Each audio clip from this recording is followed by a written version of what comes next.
السلام عليكم. اهلا بكم في وصفة جديدة وفيديو جديد، ويا رب تكونوا في اتم صحة واصلح حال ان شاء الله. النهاردة الفيديو بتاعنا سهل جدا وبسيط وسريع. هنعمل صينية فراخ بالبطاطس بتتبيلة مميزة. هنبدأ نقول بسم الله الرحمن الرحيم. معايا كيلو من الطماطم الحمراء، هضيف عليهم بصلاية كبيرة مقطعة طرنشات وكام قرن فلفل كده مش حامي، 4 كمان فصوص من الثوم، ضفت 3 ورقات من اللوري، ضفت سنة صغيرة جدا من الجنزبيل، دي معلقة من الكزبرة، انا بستخدم هنا معلقة الشاي، ضفت كمان معلقة صغيرة كده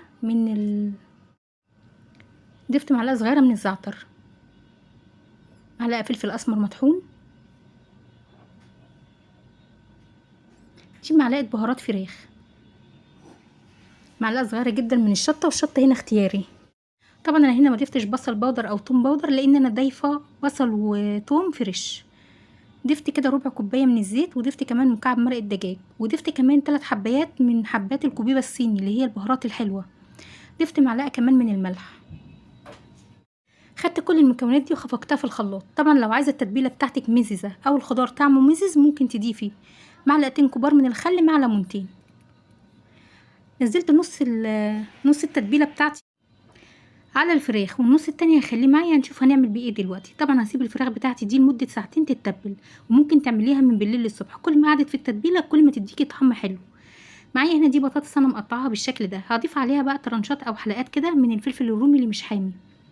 هنضيف كمان بصلايه كبيره مقطعاها برضو طرنشات، هضيف قرنين فلفل هنا حامي، وهنا ده على حسب الرغبه.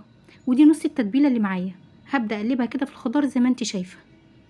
وبعد ساعتين من التتبيل هبدا اجيب الفراخ ارصها على صينيه البطاطس. بردك البطاطس والخضار اللي احنا حطيناه سبت برضو ساعتين في التتبيله.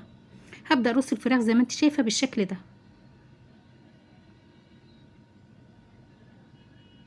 هغطيها بقى بورقه فويل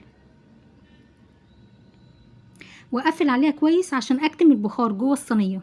طبعا انا مش هزود عليها ميه ولا اي حاجه لان التتبيله زي ما انت شايفاها كده يعني كلها ميه، وكمان الخضار هينزل ميته والفراخ هتنزل ميتها، فمش محتاجه ازود ميه تاني. دخلتها في فرن ساخن مسبقا على درجه حراره 180 في الرف الاوسط. وطبعا شلت من عليها هنا ورقه الزبده لانها خلاص استوت. خدت معايا بالظبط 40 دقيقه في الفرن. ببدا بقى اخد من الصوص كده اللي نزل من الفراخ وادهن بيها الفراخ كده عشان تبقى جوسي معايا وطريه، وهدخلها تاني تحت الشوايه تاخد لون. طبعا المده اللي بتفضل فيها في الفرن على حسب درجة حرارة الفرن بتاعتك. انا دخلتها تحت الشواية خدت اللون بالشكل ده. وهنبدأ بقى كده نطلع مع بعض قطعة من الفراخ وقطعة كده من البطاطس وشوية من الصوص بتاع البطاطس، وهنقدمها مع بعض ونشوف شكلها عامل ازاي. طبعا تقدري حضرتك تقدميها مع رز ابيض او رز بشعرية او تاكليها بعيش مع سلطة مع طحينة، ده على حسب رغبتك. ما شاء الله ريحتها يعني قلب المطبخ، ريحتها جايبة يعني الشقة كلها، وكان طعمها تحفة، من اسرع الوجبات اللي ممكن تعمليها. انا بس باخد شويه كده من الصوص بحطها على الفراخ كده وعلى البطاطس. هنقطع كده قطعه اللحم بقى بتاعه الدجاج وهنشوفها عامله ازاي. هنسمي الله بسم الله.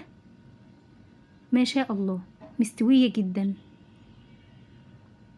اهم حاجه ان احنا بنغسل الفراخ بتاعتنا كويس وبنعمل لها محلول نقع عباره عن ميه وخل وليمون، وبعد كده بشطفها كويس واشتغل فيها عشان تنزيل اي زفره من الفراخ، فبتلاقي طعم الفراخ مع التوابل اللي انت عملتيها او الخلطه اللي انت عملتيها تحفه. شايفه البطاطس مش مهريه لان